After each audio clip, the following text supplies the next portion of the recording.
Voilà, bonjour, très cher frère burkinabé.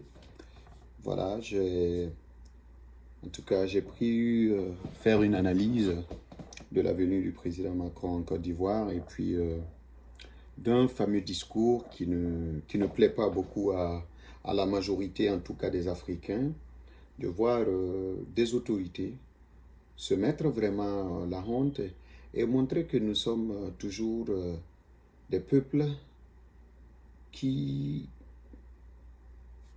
qui n'ont pas encore compris que euh, vous rendez le respect par le respect. Et si on ne vous respecte pas en tant que leader, en tant que peuple, représentant de vos peuples, vous n'avez pas le droit de rendre le même respect. On vous respecte et vous respectez.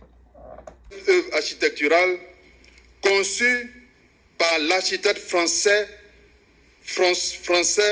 Sommette Henry. Œuvre qui fut inaugurée en 1956, à une époque où le président Félix Houphouët-Boigny était le premier maire de la ville d'Abidjan. Il y a donc un lien historique et affectif entre cette salle et la France, entre cette salle et les Français. Excellent Monsieur le Président, vous avez privilège à gérer un pays très grand, parmi les plus grands. En effet, avec plus de 559 km² pour plus de 68 millions d'habitants, la France est dans le peloton des 5 plus grandes puissances économiques, scientifiques, militaires, diplomatiques, culturelles, touristiques et j'en passe. Un très grand pays qu'on peut applaudir. En plusieurs domaines, la France est en tête de file du groupe de la garde avancée de notre planète.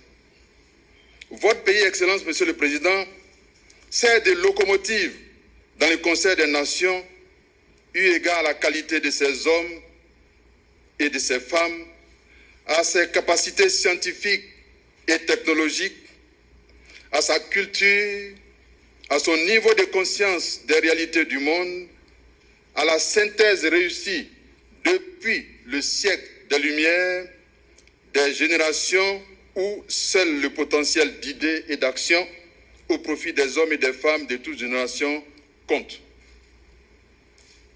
Votre beau pays, Monsieur le Président, est la synthèse de l'anticipation des valeurs archétypes et de toutes les initiatives qui protègent l'homme contre les autres hommes, qui protègent l'homme comme la prédominance de la matière sur l'esprit.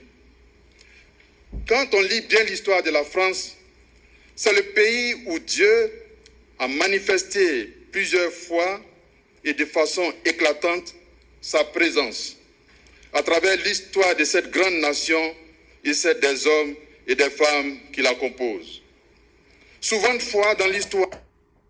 Je mets juste une pause pour que nous analysons cette partie. C'est vraiment dommage. La France est le pays où Dieu s'est manifesté, c'est-à-dire c'est karma. Oh les Africains, comment nous allons nous en sortir si d'autres personnes sont capables d'aller lire un tel discours devant un président français, devant quiconque même viendrait en Afrique?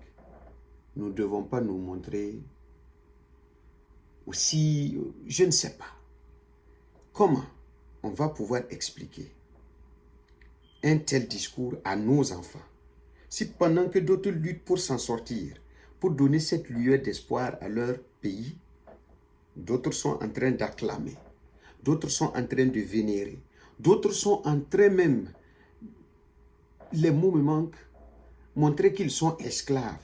Ils sont contents d'être esclaves, ils veulent demeurer des esclaves. Comment on peut lire un tel discours dans le contexte où les pays sont en train de demander une fusion pour pouvoir lutter contre l'inacceptable? Voici qu'il y a des gens qui se permettent de venir lire un tel discours devant un président. Oh Afrique, comme le disait le professeur Joseph Kizerbo, à quand l'Afrique? Avec de tels discours, Comment nous allons arriver à nous en sortir? C'est vraiment à quand l'Afrique? Dieu a parlé à l'humanité à travers l'histoire de la France et l'histoire des Français. Ce destin particulier de votre pays anoblit vos responsabilités, qui ne sont plus seulement pour gérer une France, mais pour gérer plusieurs Frances à travers le monde. C'est ce pays.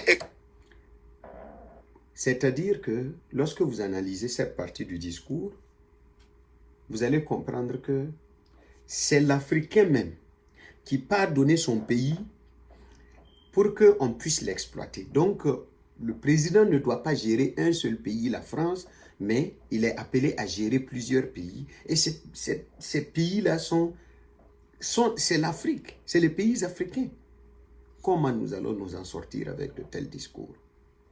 Comment allons-nous nous en sortir? Comment nous allons nous détacher de ce cordon-là qui ne fait que détruire l'Afrique si des Africains, des responsables africains peuvent se permettre d'avoir de tels discours? On continue.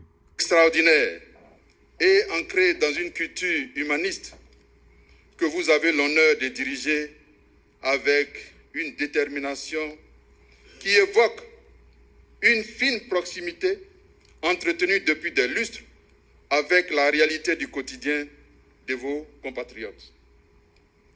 Excellence, Monsieur le Président de la République, joyeux anniversaire. On peut applaudir le Président.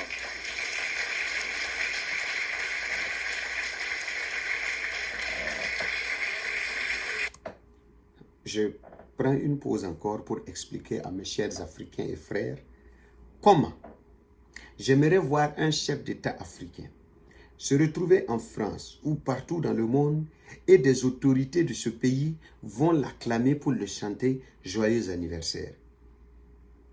Comme si le ridicule tuait. C'est tellement ridicule. Demandez à combien de personnes pour se lever pour chanter « Joyeux anniversaire ». Oh mon Dieu, les Africains. Les Africains. Merci, merci. Bravo, bravo, bravo à la foule. Regardez. Regardez. Oh mon Dieu. Et avec ça, vous voulez qu'on puisse décoller? Avec ça, vous voulez qu'on puisse changer? Je n'aurai pas le temps de déployer ce que recouvre la date du 21 décembre. Mais pour ceux qui savent, c'est une date particulière dans le calendrier de l'année. C'est extraordinaire et vous venez en Côte d'Ivoire le 21 décembre. Je ne sais pas si mes frères ivoiriens mesurent le sacrifice que consent le président Macron d'être avec nous le 21 décembre, jour de son anniversaire. Voici, quand vous avez de tels comportements, vous avez de tels discours, vous pensez que la France ne va pas penser que vous avez besoin plus de la France que la France a besoin de l'Afrique. C'est le problème des Africains. On utilisera toujours des Africains pour tuer des Africains. On utilisera toujours des Africains pour saboter des régimes africains avec de tels discours. C'est-à-dire que dans les pays où Macron va aller, où il n'aura pas ces honneurs-là, ces pays-là seront déjà vus comme des pays rebelles. Comment nous allons pouvoir nous en sortir? Regardez le sourire, regardez comment c'est honteux que des Africains se lèvent pour applaudir l'anniversaire d'un président Macron. Son âge là par rapport à l'âge de tous ces gens qui sont dans la salle là, c'est honteux. On applaudit encore le président Macron.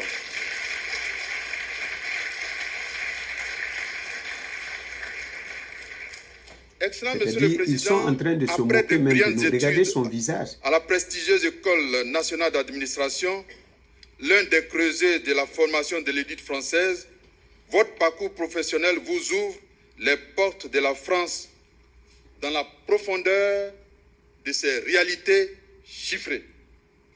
Le chiffre, voici votre force, le chiffre.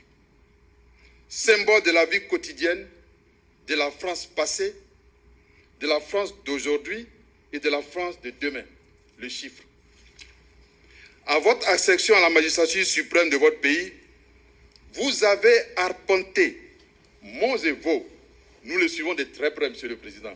Ici, nous regardons tous les journaux télévisés français. Et regardez. Vous Regardez avez comment c'est apporté ridicule. Monts-et-Vaux en bravant la pluie, le soleil et surtout en acceptant d'aller à la rencontre de vos compatriotes sans jamais vous soustraire à leur présence et à leur envie de vous parler. Vous avez eu la patience et l'humilité de les écouter et de privilégier la pédagogie, le dialogue franc dans le respect de leur dignité. On peut applaudir le président Macron. J'aimerais qu'un chef d'État africain aille en France. En outre, nous avons et on verra remarqué s'il votre sera passion accueilli pour la comme France. ça.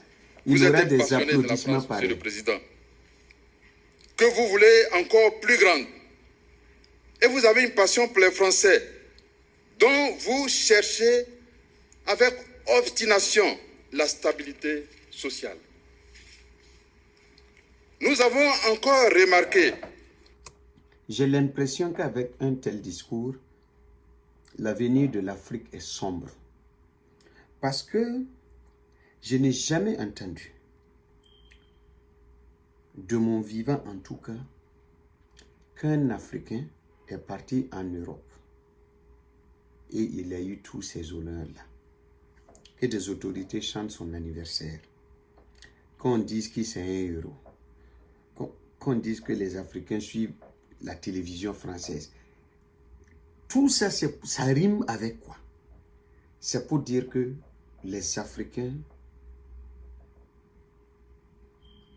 tout ce qui nous arrive aujourd'hui, nous méritons ce qui nous arrive. Parce que à travers de tels discours, nous montrons à la France que nous ne pouvons pas se passer d'elle. Voici la honte de l'année que nous sommes en train de vivre. Suivons. Votre passion de la France.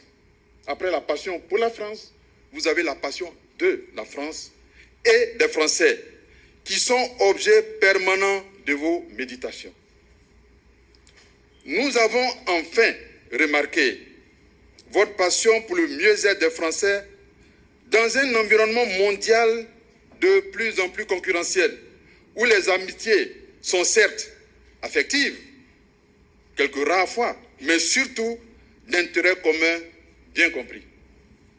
Votre engagement aux côtés des réalités qui structurent la France et décrivent les préoccupations des Français fonde votre ferme volonté de transformer les chiffres en philosophie d'action pour parler au cœur des Français.